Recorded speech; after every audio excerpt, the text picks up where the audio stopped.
که دا غواړي چې په دنیا کې زه عزتمن شم او ما ته خلک د عزت او د مقام په نظر وګوري، په معاشره کې د زما خلک احترام او عزت وکړي، نو یو څو صفات ځان کې پیدا کا. امید دی د رب العالمین نه چې ته هم دغه تمنا ستا پوره شي. اولنی سیس په هغې کې دا دی چې په سلام کې وړاندې والی وکړه. چې کله د چا سره ملاقات کې په کلي، علاقه، معاشره کې، نو سلام کې وړاندې والی وکړه.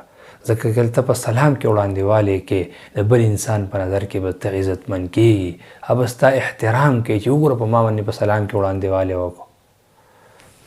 دویم نمبر صفت دا چې کله ته په مجلس کې د چا سره خبرې کې، نو د بل ملګري خبره په توجه سره اوره، انتهایی په شوق سره اوره او هغه طرف ته متوجه کېږه مکمل په خپل جسم او بدن او په خپل سر سره، چې د هغه خبره ډېر په توجه سره واوري.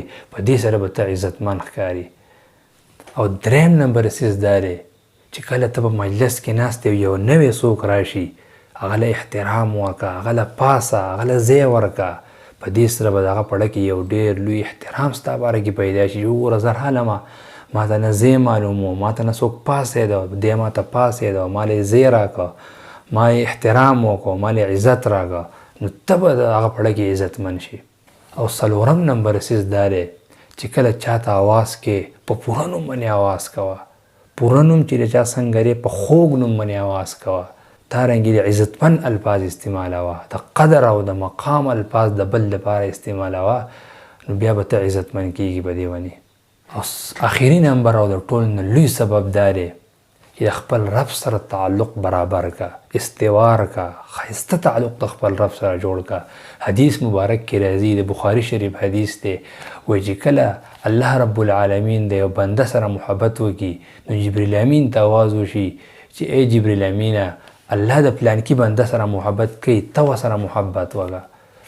جبریل امین ورسره محبت وکړي. چې کله هغه محبت وکړي، نو ملائکو ته آواز وکړي چې د پلانکي انسان سره د الله تعالی محبت دی، تاسو ټول ملائک د هغه سره محبت وکړئ.